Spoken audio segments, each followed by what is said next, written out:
नमस्कार साथियों, स्वागत करता हूं आपका हमारे सक्सेसफुल स्टडी यूट्यूब चैनल में। और संस्कृत के कंपटीशन एग्जाम की तैयारी के लिए हम सभी महत्वपूर्ण प्रश्नों का अभ्यास कर रहे हैं। हमने अभी पिछली प्रश्नोत्तरी में प्रत्याहार से संबंधित प्रश्नों को देखा, वर्णमाला से संबंधित प्रश्नों को देखा और अब हम संधि से संबंधित प्रश्नों को देख रहे हैं। 180 प्रश्न हमारे हो चुके हैं और आज 7वीं कक्षा में हमें 181 से लेकर के 210 नंबर के प्रश्नों का अभ्यास करना है, जो कि संधियों से संबंधित महत्वपूर्ण उदाहरण हैं, महत्वपूर्ण प्रश्न हैं। यदि आपने इन प्रश्नों को हल कर लिया तो सरल संधियों के उदाहरण को तो आप किसी भी प्रकार से हल कर सकते हैं। सबसे पहला प्रश्न है हमारा आज का, श्रेयी धन उद्यतः में कौन सी संधि होगी? श्रेयी धन उद्यतः में संधि कौन सी होगी? प्रकृति भाव संधि, गुण संधि, अयादि संधि या फिर वृद्धि संधि? तो देखिए, श्रेयी धन उद्यतः आप सभी जानते हैं, यहाँ पर आई के स्थान पर क्या हो जाएगा? आय हो जाएगा। ठीक है ना, आई के स्थान पर आय हो जाएगा और मिलकर के आयुध्यतः, इस प्रकार से आपका रूप क्या बनेगा? सबसे पहले रूप बनेगा आपका श्रेयायुध्यतः। क्या बनेगा? श्रेयायुध्यतः आपका रूप बनेगा। और संधि इसमें कौन सी हो जाएगी? अयादि संधि, क्योंकि एचोए वायावह, आय आय अव आव, ये किस संधि में आदेश के रूप में होते हैं? तो ये अयादि संधि में आदेश के रूप में होते हैं। चलिए आगे बढ़ते हैं। 182 नंबर का प्रश्न है, अच धन अंतम। प्रश्न क्या है? अच धन अंतम, इसका संधि युक्त पद क्या होगा? अचंतम होगा, अचांतम होगा, अजंतम होगा या फिर अदंतम होगा? तो देखिए, अच धन अंतम आप सभी जानते हैं, च जो है वो पहला वर्ण है। कौन सा वर्ण है? पहला वर्ण है। और अंतम यहाँ पर क्या आ रहा है? स्वर है। तो जसत्व संधि के दो सूत्र हैं, एक तो झलाम जसंत जो कि पद के अंत में कार्य करता है, और एक झलाम जस झसी, ये कहाँ पर कार्य करता है? कि ये कार्य करता है आपका पद के बीच में। तो यदि देखिए, आपके पहले वर्ण के बाद में यदि स्वर इत्यादि आ रहे हो तो वहां पर कौन सा कार्य? जस्तु संधि का कार्य हो जाएगा। और च के स्थान पर जस्तु संधि में तृतीय वर्ण आदेश होता है, इसलिए इसको तृतीय वर्णादेश संधि भी कहा जाता है। तो च के स्थान पर ज हो जाएगा और जो आपका रूप बनेगा वो बनेगा अजंतम। कौन सा रूप बन जाएगा? अजंतम आपका रूप बनेगा। ऑप्शन स आपका सही हो जाएगा। और जो संधि का नाम होगा वो होगी जस्तु संधि। 183 नंबर का प्रश्न देखते हैं, सुखेन धन ऋतः। सुखेन धन ऋतः, इसमें समस्त व संधि युक्त पद क्या होगा? यानी समास करने के बाद बनने वाला पद और संधि करने के बाद बनने वाला पद क्या होगा? तो देखिए, एक सप्त विषयी वृद्धि का हमने जब प्रसंग पढ़ा था तो इसमें एक सूत्र आया था, ऋते च तृतीया समासे। कौन सा सूत्र आया था? ऋते च तृतीया समासे। इसके बाद इसका मतलब था कि यदि ऋत शब्द का प्रयोग होता है और उसका प्रयोग तृतीया तत्पुरुष समास के प्रसंग में है तो वहां पर क्या हो जाएगा? गुण का निषेध होकर के वृद्धि कार्य हो जाएगा। तो जैसे सुखेन धन ऋतः, ठीक है ना, सुखेन ऋतः, तो सुख धन ऋतः, इस तरीके से आपका बनेगा। और अर की स्थान पर आर आदेश हो जाएगा, यानी वृद्धि एकादेश हो जाएगा और आपका रूप बनेगा सुखार्थः। क्या बनेगा आपका रूप? आपका रूप बनेगा सुखार्थः। इस प्रकार से ऑप्शन ब आपका सही होगा। 184 नंबर प्रश्न की तरफ बढ़ते हैं। खरीचा, खरीचा सूत्र किस संधि का उदाहरण है? खरीचा, ये जो सूत्र है वो किस संधि का उदाहरण है? जस्त्व संधि का, चर्त्व संधि का, विसर्ग संधि का या फिर स्वादि संधि का? तो देखिए, चर्त्व संधि में आप सभी जानते हैं क्या होता है, इसका सूत्र खरीचा है, ये तो आपको पता है कि यदि झल वर्णों के बाद में, क्या झल वर्णों के बाद में यदि चर वर्ण आते हैं, सॉरी खर वर्ण आते हैं, तो क्या हो जाता है? इन दोनों के स्थान पर यहाँ पर चर वर्ण आदेश हो जाते हैं। ठीक है ना। तो यहाँ पर चर्त संधि में खरीचा सूत्र किस संधि का विधायक है? तो ये चर्त संधि का विधायक है। किसका विधायक है? चर्त संधि का विधायक है। ऑप्शन ब आपका सही हो जाएगा। उदाहरण के लिए मैं आपको एक आध बता देता हूं कि जैसे सत धनसु, सत धनसु ये आपका उदाहरण है। अब त जो वर्ण है वो झल प्रत्याहार में आता है, स जो वर्ण है वो खर प्रत्याहार में आता है। तो यहाँ पर झल वर्णों के स्थान पर चर वर्ण आदेश होगा, यानी वर्गों के पहले अक्षर आदेश के रूप में हो जाएंगे। ठीक है ना। तो ता के स्थान पर ता ही रहेगा क्योंकि ता पहला अक्षर है। तो आपका रूप क्या बनेगा? सतसु आपका रूप बन जाएगा। इस प्रकार से खरीचा सूत्र किस संधि का विधायक है? तो ये सूत्र चर्त संधि का विधायक है। 185 नंबर का प्रश्न देखते हैं कि तन मात्रम में कौन सी संधि है? प्रश्न नंबर 185 क्या है? तन मात्रम में कौन सी संधि है? परसवर्ण संधि है, चर्त संधि है, अनुनासिक संधि है या फिर अनुस्वार संधि है? तन मात्रम में कौन सी संधि है? तो देखिए तद मात्रम इस तरीके से इसका रूप बनेगा। आप विच्छेद करेंगे तो तद धन मात्रम। यहां पर ये तीसरा वर्ण है और ये पंचम वर्ण है। अनुस्वार संधि का सूत्र आपने पढ़ा होगा, अनुनासिक संधि का सूत्र आपने पढ़ा होगा, यरो नुनासिके नुनासिको वा। इसका मतलब होता है कि यदि पद के अंत में यर वर्ण अर्थात हा को छोड़ करके कोई भी व्यंजन आपके सामने दिखाई देते हैं और उसके बाद में किसी भी वर्ग का पंचम वर्ण दिखाई देता है, तो वहां पर जो आपका आगे में जैसे यहाँ पर तीसरा अक्षर है तो यहाँ पर पंचम अक्षर हो जाएगा किसी का, इसी वर्ग का, यानी तवर्ग का द है। तो यहाँ पर इस तरीके से तन्मात्रम बनेगा। लेकिन ये जो अनुनासिक संधि का कार्य है वो विकल्प से होता है और विकल्प से होने के बाद यदि आप तन्मात्रम ये संधि नहीं बनाते हैं अनुनासिक तो जस्त संधि भी होता है। लेकिन यहाँ पर एक ध्यान रखने वाली बात है कि तन्मात्रम अनुनासिक संधि में ही एक वार्तिक आता है जो कि वार्तिक है प्रत्यय भाषायाम नित्यम। वार्तिक क्या है? प्रत्यय भाषायाम नित्यम। अब ये वार्तिक क्या कहता है? ये वार्तिक कहता है कि यदि पदांत पद के अंत में यर के आगे स्थित जो पंचम वर्ण है ना, वो यदि प्रत्यय वाला या मात्र शब्द हो, उसमें मय शब्द हो, इस तरीके का है, तो वहां पर जो कार्य विकल्प से होना था वह नित्य रूप से होगा। बात समझ में आ रही ना? तो तन मात्रम में तद शब्द के आगे जो मात्र है एक प्रत्यय है, इस कारण से यहाँ पर नित्य रूप से कार्य होगा। द के स्थान पर पंचम वर्ण न आदेश हो जाएगा, तन मात्रम बनेगा। और तन मात्रम में जो संधि होगी वो कौन सी संधि होगी? वो अनुनासिक संधि होगी। ऑप्शन सा आपका सही हो जाएगा। आगे बढ़ते हैं। 186 नंबर का प्रश्न है कि अधोलिखित उदाहरणों में से भिन्न पद कौन सा है? अधोलिखित उदाहरणों में से भिन्न पद है। इन नीचे आपको 4 उदाहरण दिए गए हैं, उनमें से एक अलग उदाहरण छांटना है। तन्मात्रम तो अभी आप पढ़ के ही आए हैं। ये किसका है? कि ये अनुनासिक संधि का उदाहरण है। किसका उदाहरण है? अनुनासिक संधि का। वही चिन्मयम की बात करते हैं तो ये भी अनुनासिक संधि का उदाहरण है, चित्त धनमयम। यहाँ भी यर वर्ण आपको दिखाई देगा, यर वर्ण के बाद में पंचम वर्ण, लेकिन मय भी एक प्रत्यय है, इस कारण से यहाँ पर त के स्थान पर उसी वर्ग का पंचम वर्ण न हो जाएगा और आपका रूप बनेगा चिन्मयम। तो ये भी अनुनासिक संधि का उदाहरण है। वहीं वांग्मयम की बात करते हैं तो ये भी अनुनासिक संधि का उदाहरण है। इसका रूप क्या बनेगा? वाक धनमयम। यहाँ भी मय प्रत्यय है, आगे यर वर्ण है, पंचम वर्ण करेंगे तो वांग्मयम बन जाएगा, अनुनासिक संधि का उदाहरण है। अब एक उदाहरण आपके सामने दिया गया है, ए तन मुरारी। क्या दिया गया है? ए तन मुरारी।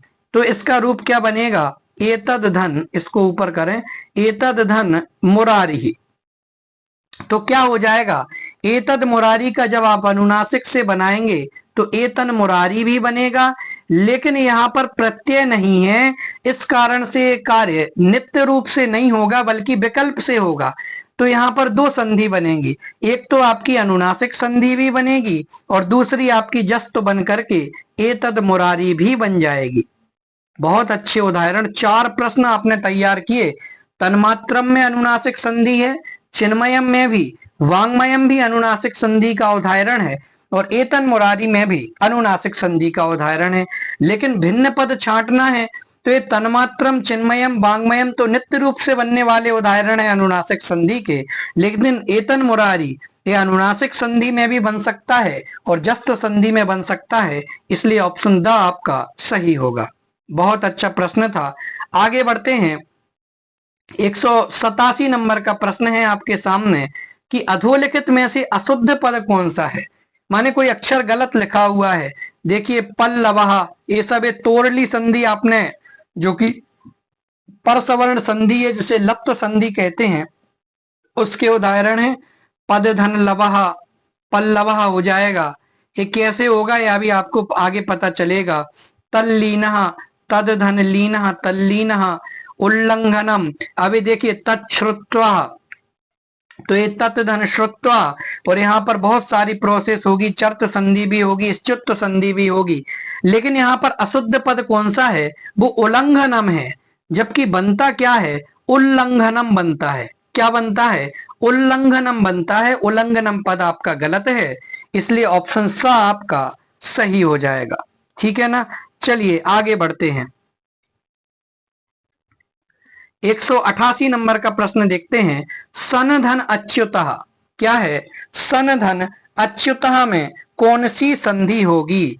सनच्युतः, सन्नच्युतः, संगच्युतः, सम्मच्युतः। बोलिए सन धन अच्युतः में कौन सी संधि होगी, फटाफट से आंसर दीजिए। सन्नच्युतः में कौन सी संधि होगी, संधि युक्त पद क्या होगा। तो देखिए एक सूत्र आता है, यमुनागम संधि है। कौन सी संधि है, यमुनागम संधि। इस यमुनागम संधि के अनुसार यमुट का आगम होता है, नमुट का आगम होता है। ठीक है। और ये कहता क्या है कि पद के अंत में, इसका सूत्र मैं आपको बताए देता हूं। गमो ह्रस्वा दची नमुड़ नित्यम। ठीक है ना, इस तरीके से बनेगा सूत्र। मुझे, हाँ, गमो ह्रस्वादिचि नमुड़ नित्यम, इस तरीके से ये सूत्र बनेगा। ये सूत्र क्या कहता है, ये सूत्र कहता है कि पद के अंत में यदि कोई ह्रस्व स्वर आता है, ठीक है ना, क्या आता है, ह्रस्व स्वर आता है। और एक सेकंड, तो ये सूत्र क्या कहता है कि पद के अंत में यदि ह्रस्व स्वर आता है और ह्रस्व स्वर के बाद में गम यानी णा, णा और न, ये 3 वर्ण आते हैं, और तो इनको क्या हो जाता है, नमुट का आगम हो जाता है। अर्थात यदि ऋणा है तो ऋणा आ जाएगा, ऋणा है तो ऋणा आ जाएगा, और ना है तो ना का ही आगम होगा, यानी डबल रूप हो जाएगा। तो सन धन अच्युतः, आप जरा इस संधि को गौर से देखिए तो कैसे बनेगा कि सन में देखिए आप स है, अब इसमें से अ निकलता है, ये स्वर है, और इसके बाद में न आपको मिलता है, तो ये स्वर है, इसके आगे णमुड़ है आपके सामने, और इसके बाद में क्या है कि इसके बाद में भी कोई स्वर आ रहा है। ठीक है ना, अ भी एक स्वर है प्लस, तो यहाँ क्या आ जाएगा कि भैया न जो णमुड़ है एक और का आगम हो जाएगा, और एक क्या बन जाएगा, सन्नच्युतः। क्या बन जाएगा, सन्नच्युतः। चलिए इस प्रकार से, और एक कहां आगम होगा, ये आगम होगा आपका स के बाद में। ठीक है ना, चल सॉरी, हाँ, सन्नच्युतः आपका ये रूप बनेगा, सन धन अच्युतः, सन्नच्युतः हो जाएगा, इड़ाणा ना से पहले। ठीक है ना, कि जैसे ना है आपका तो इसके ही पहले एक और ना का आगम हो गया, और आपका रूप बनेगा सन्नच्युतः। क्या बन जाएगा, सन्नच्युतः बनेगा। ऑप्शन ब आपका सही होगा। चलिए 189 नंबर का प्रश्न है। हरिस्त्रायते में कौन सी संधि है, बहुत सरल उदाहरण है। हरिस्त्रायते में कौन सी संधि है, विसर्ग संधि, हल संधि, अच संधि या फिर च्युत संधि। तो देखिए हरि धन त्रायते, इस तरीके से आपका रूप बनेगा, और ये किसका उदाहरण है कि ये विसर्ग संधि का उदाहरण है, बिल्कुल सरल है। ऑप्शन आ आपका सही हो जाएगा। 190 नंबर का प्रश्न देखते हैं कि हरित सेते में कौन सी संधि है। हरित सेते में कौन सी संधि है। ऑप्शन आ इष्टुत्व संधि है, ऑप्शन ब इष्टुत्व संधि है, चर्त्व संधि है, या फिर जस्त्व संधि है। तो देखिए इष्टुत्व संधि का ही आपको यहाँ पर कार्य होता दिखाई देगा। हरिस धन सेते यदि आपके सामने रूप उपस्थित होता है तो यहाँ पर स के स्थान पर क्या हो जाएगा, स हो जाएगा, और हरिस सेते आपका रूप बनेगा स्तो इश्चुना इश्चु सूत्र से। ठीक है ना, तो यहाँ पर इष्टुत्व संधि आपकी हो जाएगी। 191 नंबर का प्रश्न देखते हैं, और प्रश्न है हमारा वाक धन हरि। वाक धन हरि, इसका संधि युक्त पद क्या होगा। किसका, वाक धन हरि का संधि युक्त पद क्या होगा। वाक घर ही होगा, वाक घर ही होगा, वाग घर ही होगा, या फिर बा घर ही होगा। वाक धन हरि का संधि युक्त पद क्या हो जाएगा, बोलिए फटाफट से। तो देखिए पूर्व सवर्ण संधि है, और पूर्व सवर्ण संधि में एक सूत्र आता है झयो होन्य तरस्याम। कौन सा सूत्र आता है, झयो होन्य तरस्याम। अब ये सूत्र कहता क्या है, देखिए सूत्र कहता है कि पद के अंत में यदि झय वर्ण हो, क्या हो, झय वर्ण हो, और झय वर्णों के आगे यदि हा आता हो, ठीक है ना, तो हा को क्या हो जाता है भैया आपका विकल्प से, सॉरी हाँ विकल्प से घा आदेश हो जाएगा। ठीक है ना, तो वाक धन हरि ही, तो यहाँ पर हा आ रहा है तो घ होगा, तो क्या बन जाएगा आपका बाघ घर ही। लेकिन इसके पहले जस्त संधि का कार्य होगा, मैं आपको पूरा उदाहरण समझा देता हूं। वाक धन हरि ही होगा, सबसे पहले तो इसमें यदि जस्त संधि का कार्य करेंगे तो क्या बनेगा, हमारे सामने आएगा वाग धन हरि, और ये आपका जस्त संधि का रूप बन गया। लेकिन पूर्व सवर्ण क्या कह रहा था कि झय वर्ण हो, झय वर्ण यानी वर्गों के 1 2 3 4 यदि आपको दिखाई दे रहे हो, ग तीसरा वर्ण है, ये यहाँ पर ह आ रहा है, तो यहाँ पर ग के बाद हा के स्थान पर क्या हो जाएगा, घ, यानी पूर्व वर्ण का चौथा वर्ण यहाँ आदेश होगा।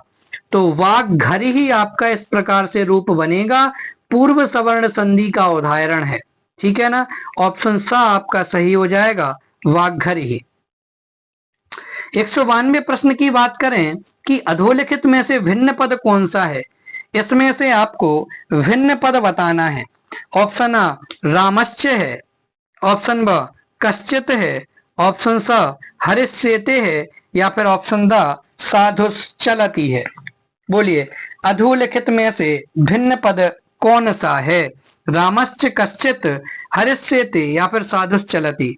तो रामश्च, रामः धन च, ये विसर्ग संधि का उदाहरण है।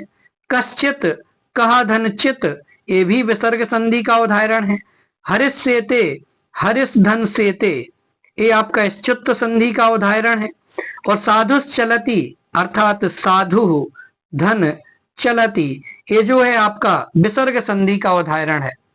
तो इस प्रकार से जो हरिष्येते है वो इश्चुत्व संधि अर्थात व्यंजन संधि का उदाहरण है। इस कारण से ऑप्शन सा आएगा, यही भिन्न पद के रूप में प्रदर्शित किया गया है। चलिए 193 नंबर का प्रश्न देखते हैं कि अधोलिखित उदाहरणों में से जीवा मूल्य नहीं है। अधोलिखित उदाहरणों में से जीवा मूल्य नहीं है। तो देखिए विसर्ग के भांति ही एक अर्ध विसर्ग प्रचलित है। अर्ध विसर्ग का चिन्ह ए होता है। अब जो भी अर्ध विसर्ग, ठीक है ना, जो भी अर्ध विसर्ग का या खा के पहले स्थित है उसे क्या कहा जाएगा, उसे कहा जाएगा जीवामूलीय। क्या कहा जाएगा, जीवामूलीय कहा जाएगा। और जो अर्ध विसर्ग प या फा के पहले स्थित होगा उसे उपधमानीय कहा जाएगा। ठीक है ना, तो देखिए यहाँ जीवामूलीय नहीं है पूछा, अर्थात का या खा के पहले कौन सा अर्ध विसर्ग उपस्थित नहीं है। तो विप्रक कथयति बिल्कुल अर्ध विसर्ग है, जीवामूलीय है। श्रमिक खनति ये भी जीवामूलीय है। शिवक खादति ये भी जीवामूलीय है। लेकिन जो वृक्ष फलती है ये यहाँ पर अर्ध विसर्ग है, जीवामूलीय का नहीं है बल्कि उपदमानीय है। इस कारण से जीवामूलीय का उदाहरण आपका वृक्ष फलती नहीं है। ऑप्शन द आपका सही होगा। 194 नंबर का प्रश्न है कि अधोलिखित में से भिन्न पद कौन सा है। अधोलिखित में से भिन्न पद कौन सा है। वायुर्वाती, गुरुर्भाषणम, विष्णुर माया या फिर सर्पसरति। अधोलिखित में से भिन्न पद कौन सा है, बोलिए फटाफट से, भिन्न पद कौन सा है। तो देखिए वायुर्वाती, ये तो सीधा वायु धन वाती, गुरो भाषणम, गुरोह धन भाषणम, विष्णोह धन माया, ऐसी सर्पः धन सरति। लेकिन शर्त ये होती है विसर्ग संधि में, यदि विसर्ग के बाद में, ठीक है ना, तीनों ही, चाहे वो तालब्य सकार हो, दंत सकार हो, मूर्धन्य सकार हो, तो विसर्ग के बाद यदि इन तीनों में से कोई आता है तो वहां पर दंत सकार आदेश हो जाता है। और दंत सकार आदेश होने के कारण से, माने विसर्ग के स्थान पर दंत सकार आदेश होता है।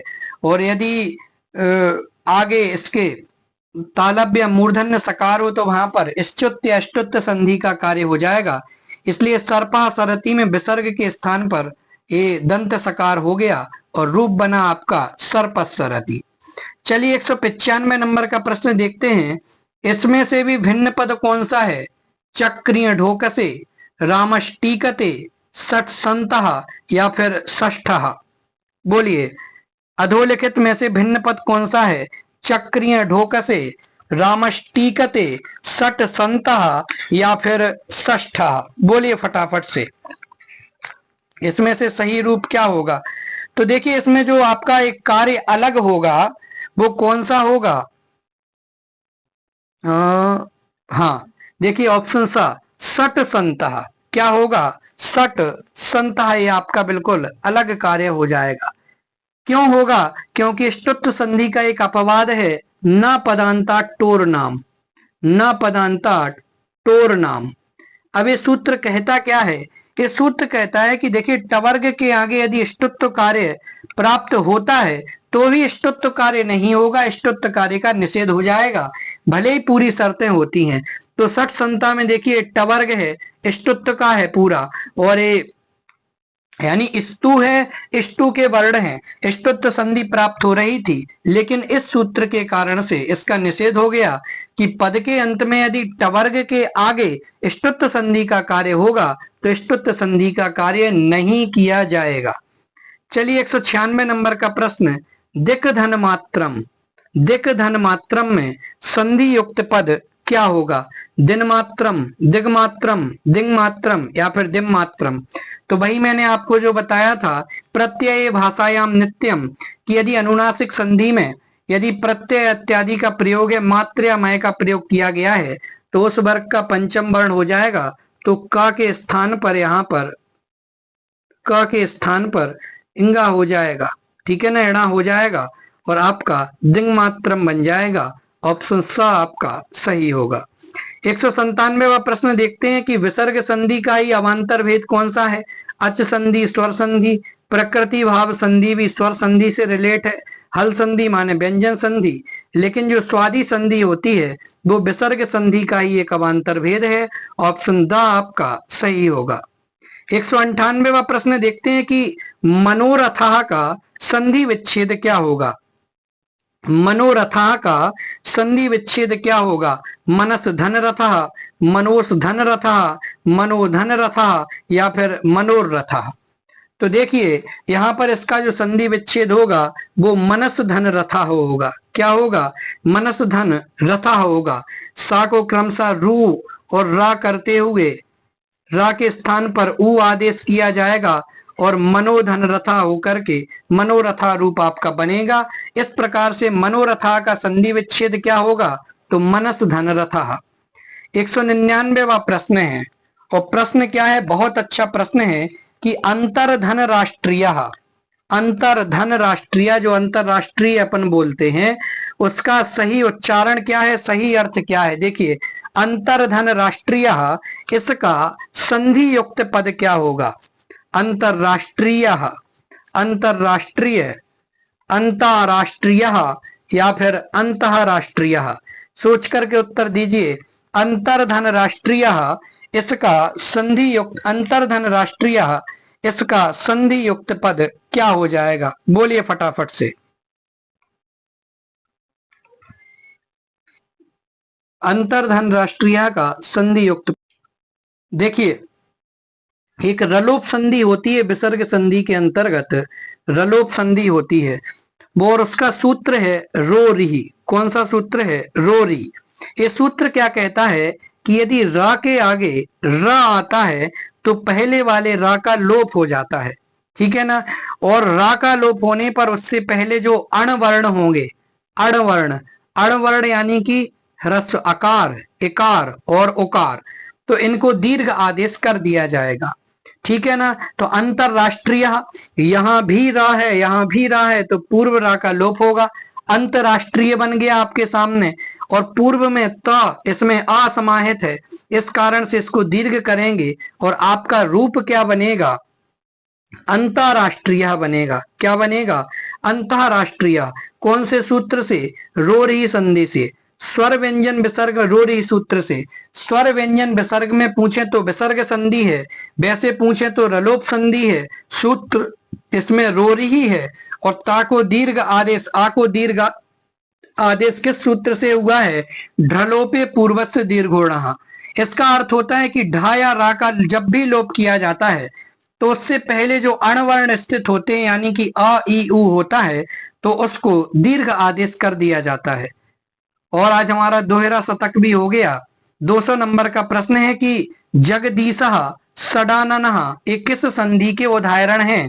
जस्त संधि के उदाहरण हैं, चर्त संधि के उदाहरण हैं, अनुनासिक संधि के उदाहरण हैं, या फिर श्चुत संधि के उदाहरण हैं।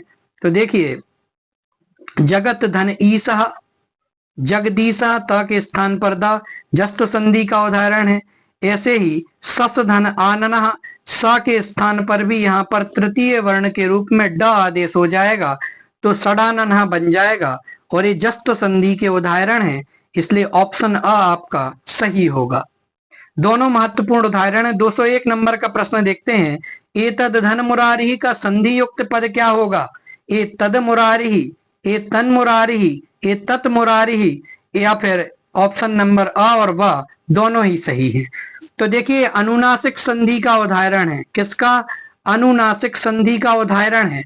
और अनुनासिक संधि में जो एक कार्य बिना प्रत्यय वाला वर्ण हो, पंचम वर्ण वाला पीछे हो, तो वहां पर विकल्प से होता है। तो ए तद मुरारी ही बनेगा आपका जस्त संधि से, और ए तन मुरारी ही बनेगा आपका अनुनासिक संधि से। इस कारण से आपके ऑप्शन द सही है, अ एवं ब दोनों ही सही है। चलिए 202 नंबर का प्रश्न, रोरी सूत्र का उदाहरण नहीं है। अभी मैंने आपको बताया कि र के बाद यदि र आए तो किसका लोप हो जाता है? तो पूर्व रा का लोप हो जाता है, और रवर्ण के प्रस्तुत पहले स्थित आवर्ण को क्या हो जाता है? दीर्घ आदेश हो जाता है। तो हरि रम्या नहीं है, मनोरथा, प्रातः राजते, या फिर अंतरराष्ट्रीय। रोरी सूत्र का उदाहरण कौन सा नहीं है? तो देखिए यहाँ पर हरि रम्या में र के बाद रा आ रहा है तो ये रोरी सूत्र का उदाहरण है। मनस धन रथा आपको बताया था, ये तो उत्त संधि में है। प्रातः, प्रातर धन राजते, ये भी रोरी सूत्र में है। और अंतर धन राष्ट्रीय, ये भी रोरी सूत्र का है। तो यहाँ जो ये मनोरथा है ये रोरी सूत्र का उदाहरण नहीं है, इसलिए ऑप्शन ब आपका सही होगा। 203 नंबर का प्रश्न देखते हैं कि समधनयंता, समधनयंता इसका संधि युक्त पद क्या होगा? संयंता होगा, संयंता होगा, संयंता होगा, या फिर अ एवं ब दोनों ही सही है। समधनयंता इसका संधि युक्त पद क्या बनेगा? बोलिए फटाफट से। देखिए जो ये संयंता पद है ये कैसे बनेगा? अनुस्वार पर सवर्ण संधि में इसका एक सूत्र है बा पदांतस्य। कौन सा सूत्र है? बा पदांतस्य। और समधन यंता यहाँ पर संयंता बन जाएगा, एक तो अनुस्वार होकर के, ठीक है ना। और संयंता या वर्ण पीछे है तो इसको भी पूर्व सवर्ण के रूप में प्रयोग करते हुए संयंता पद बन जाएगा। ऑप्शन ब आपका सही हो जाएगा, ठीक है ना। चलिए आगे बढ़ते हैं।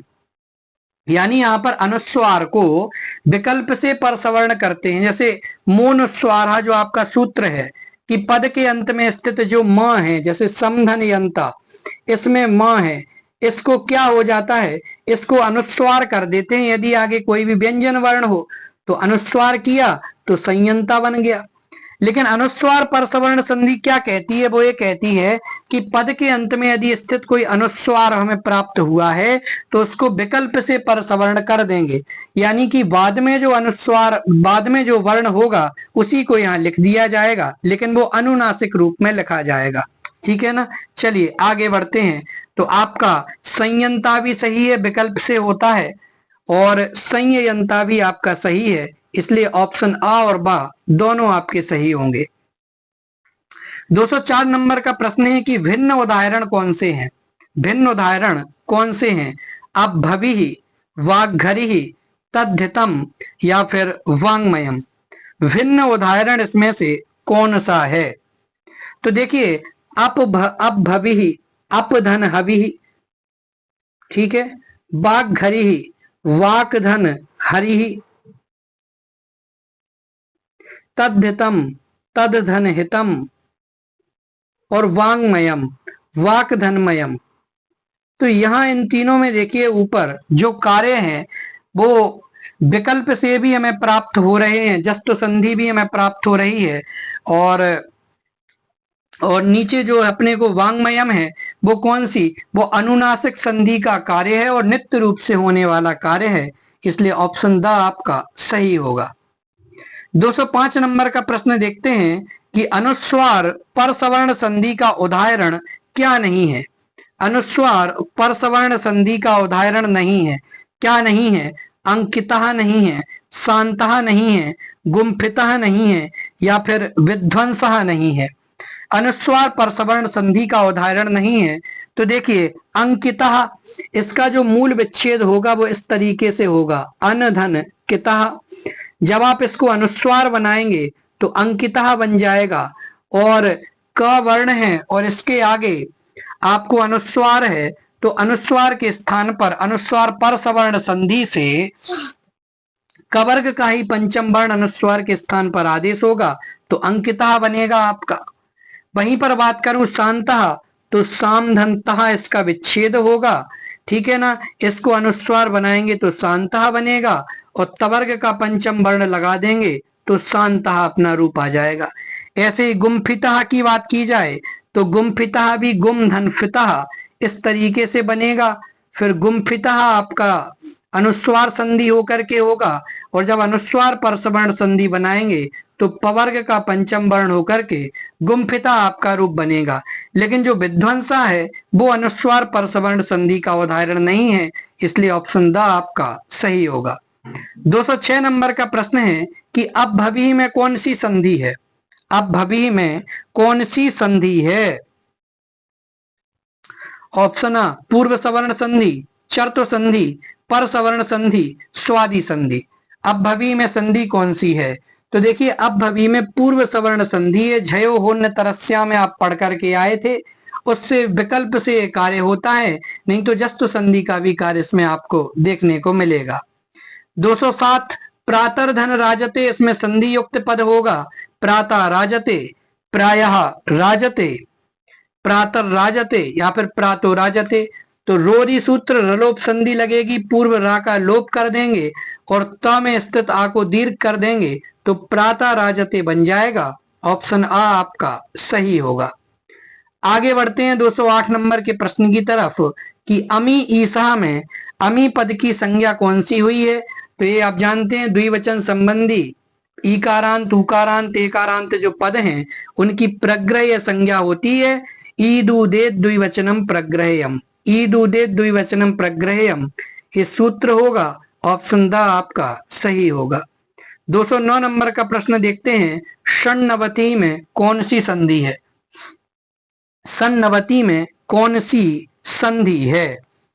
ऑप्शन आ इष्टुत्व संधि है, ऑप्शन ब अनुस्वार संधि है, ऑप्शन स यमुड़ागम संधि है, या फिर ऑप्शन द इष्टुत्व संधि है। तो देखिए, षण्णवति में आपकी इष्टुत्व संधि हो जाएगी, ऑप्शन द आपका सही होगा। देखिए यहाँ पर निषेध भी होता है, लेकिन इसमें एक वार्तिक, इसमें इष्टो इष्टुना इष्टु सूत्र का प्रयोग नहीं होगा, बल्कि इसमें कौन से सूत्र का प्रयोग होगा, एक वार्तिक इसमें लगता है। और वार्तिक कौन सा है कि वार्तिक है आपका अनाम नवति नगरीणामिति वाच्यम। अनाम नवति नगरीणामिति वाच्यम, इसके माध्यम से षण्णाम षण्णवति और षण्णगर्यः इस रूप सिद्ध होते हैं। और आखिरी सूत्र है झयो होन्य तरस्याम, सूत्र से क्या होता है, झयो होन्य तरस्याम, इस सूत्र के माध्यम से क्या होता है, वृद्धि पूर्व रूप पूर्व सवर्ण या फिर पर रूप। तो आप सभी जानते हैं कि झयो होन्य तरस्याम, इसके माध्यम से पूर्व सवर्ण का कार्य होता है कि झय वर्ण के बाद में यदि कोई झय वर्ण के बाद में यदि हकार स्थित है तो पूर्व वर्ण के हिसाब से चौथा वर्ण यहाँ आदेश कर देंगे उसी वर्ग का, तो ये पूर्व सवर्ण संधि का कार्य आपका सिद्ध हो जाएगा। इस प्रकार से अभी मैंने आज अपनी संस्कृत प्रश्नोत्तरी के 7वें नंबर की प्रश्नोत्तरी के 30 प्रश्न हमने आपके सामने रखे, और आज दोहरी शतक से भी ऊपर हम निकल चुके हैं, 200 से भी अधिक प्रश्नों का अभ्यास कर चुके हैं। हम इसी प्रकार से धीरे धीरे प्रश्न करते हुए आगे बढ़ेंगे, और अब हम शीघ्र ही 300 नंबर के प्रश्न का भी टारगेट पूरा करेंगे। धन्यवाद। जय हिंद।